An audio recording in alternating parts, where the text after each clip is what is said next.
Well, here we are at the Wooldridge factory, and this is the Wooldridge 29-foot Super Sport offshore pilot house. This boat has a 9.5-foot wide beam. You can see we're outfitted back here with twin Yamaha 150 horse 4-strokes. One's a counter rotator, got stainless steel props, all hydraulic steering. Got a real nice easy loader aluminum trailer here with twin torsion axles, disc brakes on both axles, oil bath bearings there, LED lights all the way around. Very nice trailer setup. The whole point of this boat, we wanted to go with a big boat for big offshore fishing, lots of people, lots of fish, big range, and but we wanted it to be relatively trailerable, and we were quite successful. As this 29-foot boat right here, we took it across the scales on the trailer with the motors, everything that's inside, fully outfitted, and this boat had a dry weight of 7,760 pounds. So we're very realistically trailerable. Well, let's go take a closer look and I'll show you what's inside. Alright, well here we are back at the transom of our big 29-foot Super Sport offshore. You can see our big full-width transom bracket here. On this particular boat we have the twins. One of those is a counter rotator. The advantage of one being a counter rotator rather than one big single in the waters is now we completely eliminate the torque. When we're hitting the throttle, when we're getting on step, coming out of the hole, there's no torque now. The boat doesn't want to lean one way or the other. There's a lot of adjustability with the twin engines too. You can, if you want to, it's an option to add trim tabs. We have the brackets for it. It's not necessarily necessary with the twin engines, as there's quite a bit of adjustment you can do with those. Well, our bracket, and again, it is full width here. It's set up where we can have the twins or we can have the single. You can mount your kicker motor on either side. There's a spot for that, whether you want one or not. There's room for the optional ladder that folds down underneath for climbing it up in if we're diving or somebody's in the water, or even if the boat's on the trailer right now, when there's a ladder that comes down, it makes it nice and easy to get up into the boat. That's an option as well. You can see we have some nice deep generous V in this boat. We have 18 degrees back here in the transom. It goes up to 40 degrees at the bow. The boat has an 8-foot wide bottom. We put those two things together and you get an incredible ride. For one, with the 8-foot wide bottom and the displacement box built into our bracket here, when we're sitting dead in the water, trolling, mooching, or we have trailing waves or whatnot, that 8-foot wide bottom is very stable. We can have a bunch of people back here fishing. The boat has a nice level stable platform in the water. It sits high in the water, it gets up on step easy with a big load or with minimal power. The displacement box there, that's actually below the surface of the water when we're sitting out there, and being that it's a nice flat area, it helps with the stability also.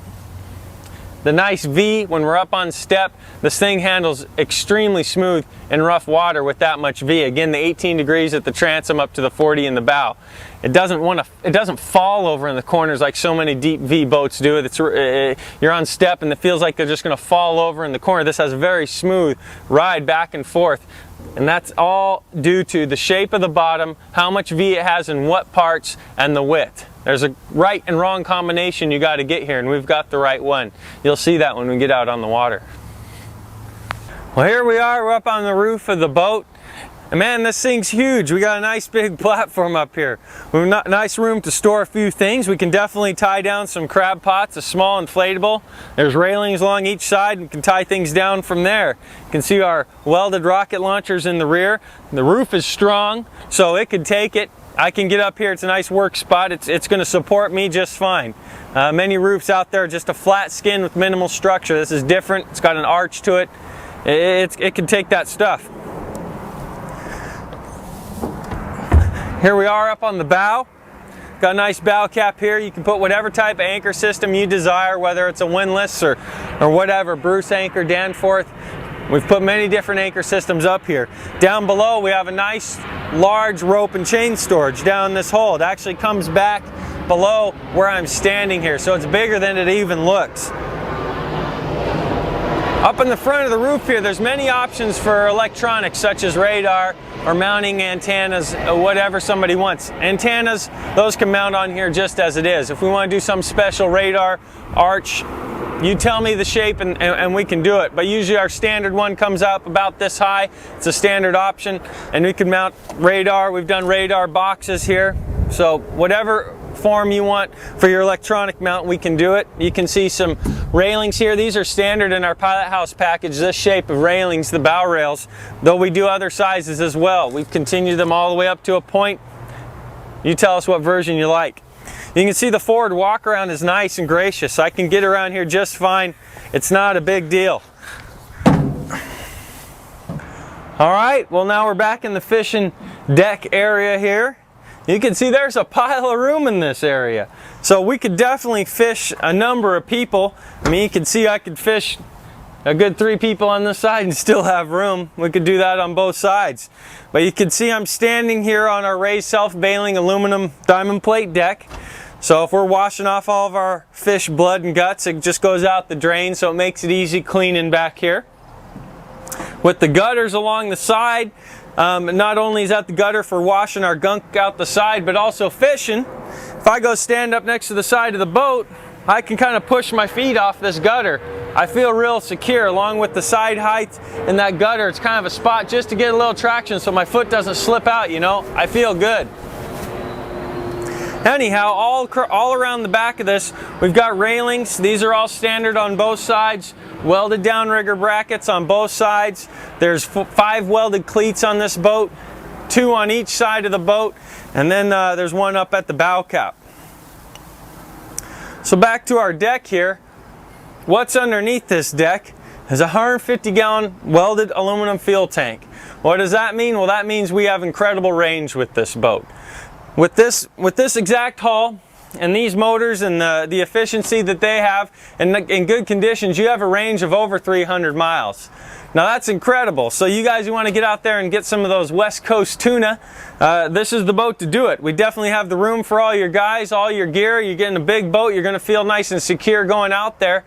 Now all we have to find is a place to put the fish. Well, in the back here, underneath, we have a cutting board here on this lid. Underneath here, this is the first fish box. 50 gallons. It could be a fish box, bait box, sink, storage area, whatever you like.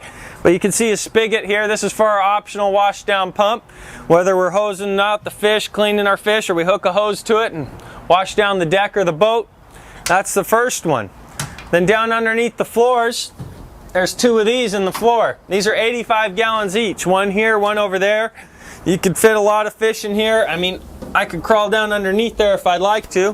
Whether it's fish, fenders, rope, there's lots of storage back here in the back deck, primarily for fish. But that's over 200 gallons worth of fish boxes right there.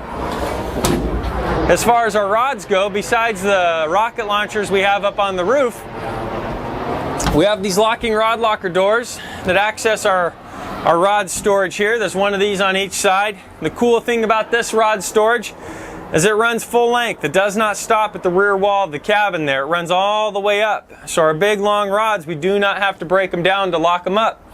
So what's the advantage? When we get out to the fishing grounds, we pull out our rods, they're ready to fish. We don't have to put them together. We're ready to go. We also have the security of knowing our rods are locked up and safe. Also in the back, behind these 3 doors, this accesses our batteries, our switches, our gas water separators, bilge pumps, wash down pumps, all that. And again, it just cleans it up and it gets everything secure in the back there as well. Well, up here at the front, we have a floodlight here, optional floodlight for lighting up the rear deck, whether we're coming in late or we're out early, getting things ready. Well, let's go see what the inside of the boat looks like.